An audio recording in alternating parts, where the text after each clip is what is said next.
Anxiety, panic, stress, dissociation, and disruptive memory flashbacks are common, uncomfortable feelings experienced by many, but there are ways to address them, and it's called grounding. Join me for the final part of this 4-part series on the 5 tips to beat stress by practicing mindfulness.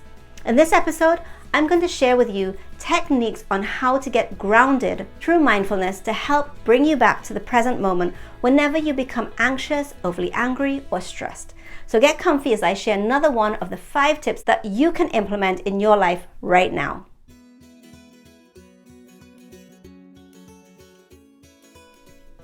For the last few weeks, instead of my usual beauty tips, I've been focusing on mental health awareness because it's a pretty hot topic right now, especially since the pandemic lockdown in Trinidad and Tobago, but also globally.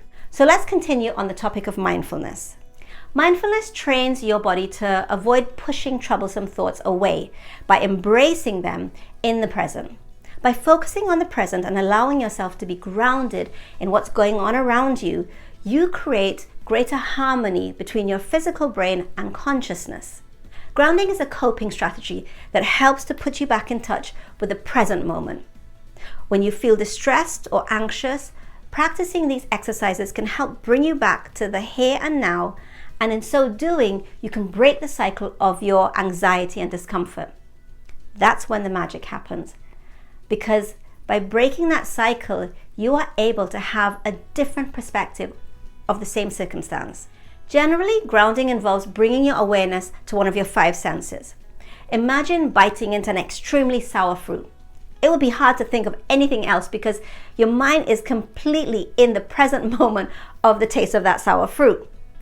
So basically, mindfulness is a way of being able to pay attention to the present moment without judgment, whereas grounding is a technique that brings us to this present moment, and depending on your present circumstance, you may choose between the two to find which works best for you. You may gravitate towards grounding techniques if you're angry and you need to get out of that state of mind, whereas you might use mindfulness to understand that you need help coping with your anger at that moment. In my episode on how to help someone who is having a panic attack, I spoke about grounding techniques that you can use to take them out of that mental state. And if you missed that episode, there's a link in the description box to that episode. But in an effort not to repeat those same techniques, I'm going to share some other ones with you right now. You already know that exercise is good for your health, but it's also one of the grounding techniques that can be done anywhere, whether you're doing 10 push-ups or running a couple of miles. The important thing is to stay focused on your breathing, drowning out everything else around you. If you find yourself getting angered or highly stressed, get up and get active. At the beginning of this episode, I mentioned grounding techniques usually involve bringing your awareness to one of your 5 senses.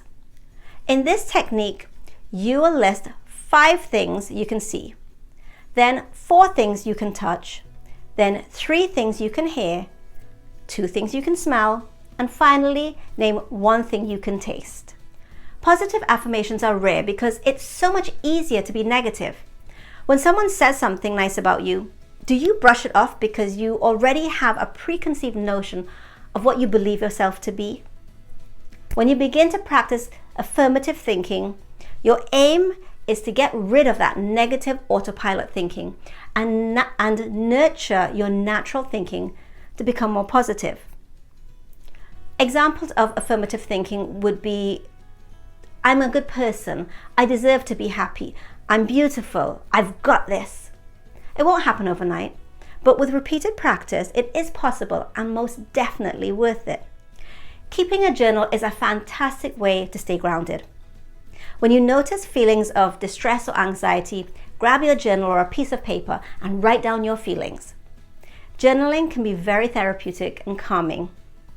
You don't even have to keep your written thoughts. You might find it helpful to watch it burn as a way of releasing the negative energy. While mindfulness is something we naturally possess, it becomes a tool we naturally gravitate to when we practice it on a daily basis. Whenever you bring awareness to what you're directly experiencing via your senses or to your state of mind via your thoughts and emotions, you're being mindful. And there's growing research showing that when you train your brain to be mindful, you're actually remodeling the physical structure of your brain, which can alleviate stress and improve your quality of life. And that's your 1 minute health tip. Send me your questions or comments. I'd love to hear from you. If you found this information helpful, please share it with someone else who you think might benefit from it. All the links to everything mentioned in this video, including the links to parts 1, 2, and 3 of this episode, can be found in the description box below. And for more health and beauty tips, keep watching.